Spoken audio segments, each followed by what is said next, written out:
Student? অরো, সরোজিনী শুধুই তোমার student ছিল? এর বেশি আর কিচ্ছু নয়, only student. Are you sure অরো?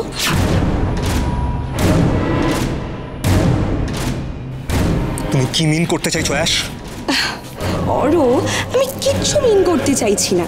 আমি জাস্ট বুঝতে চাইছি তুমি কি তোমার বাকি স্টুডেন্টদেরও এভরিডে কলেজের পর বাড়ি ড্রপ করতে যেতে?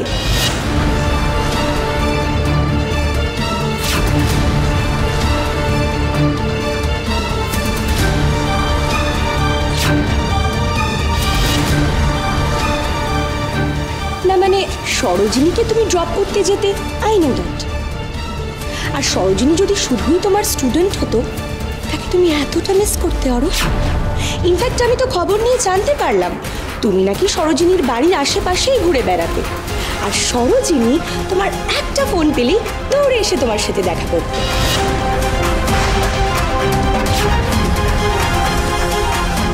কে কে বলেছে তোমাকে এসব? দেখো অরো, কে বলেছে সেটা ম্যাটার করে না, কথাগুলো সত্যি কিনা তুমি সেটা বলো।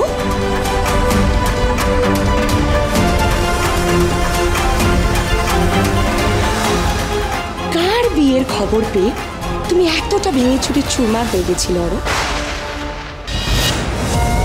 কলেজে যাচ্ছিলে না, বাড়ি থেকে বেরোনো বন্ধ করে দিয়েছিলে, কারোর সাথে দেখা করছিলে না, কার বিয়ের খবরে তুমি এতটা নড়ে গেছিলে অরো?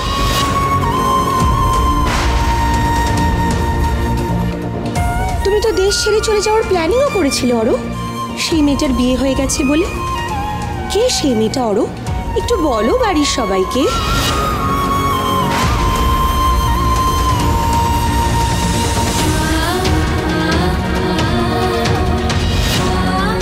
তুই এদিকে একজন মেয়েকে বাঁচাচ্ছিস আর আমি একজন মেয়ের জন্য মরতে বসেছি। হ্যাঁ রে দাবাই, আই এম ইন লাভ। আমার লাইফটাও শেষ হয়ে গেছে রে দাবাই। যাকে ভালোবেসেছিলাম সে আমাকে ছেড়ে চলে গেছে। আমার আর কিচ্ছু ভালো লাগছে না রে। তুমিও অর্ণবকে খুঁজছো? হ্যাঁ, কিন্তু স্যার তো আজকাল ঠিকমতো কলেজেও আসছেন না। খোঁজ নিয়ে দেখি, কিন্তু বাড়িতে তো উনি নেই দেখছি। কি হলো অরো? চুপ করে আছো কেন? বলো, মুখ ফুটে বলো। বলো সবাইকে যে সেই মেয়েটা আর কেউ নয়, সেই মেয়েটা আমাদের সকলের প্যারের সরোজিনী মৈত্র।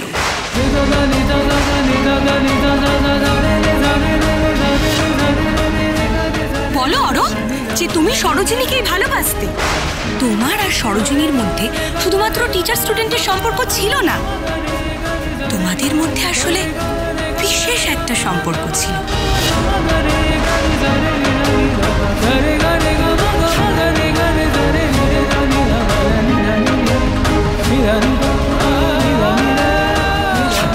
মুখ ফুটে বলো সেই কথাটা।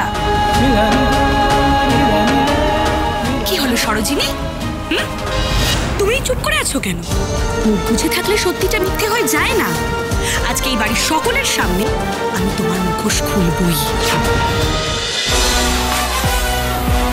বুলেট সরোজিনী, সোম থেকে রবি প্রতিদিন বিকেল 5:30টায় স্টার জলসায় ও জিও হটস্টারে।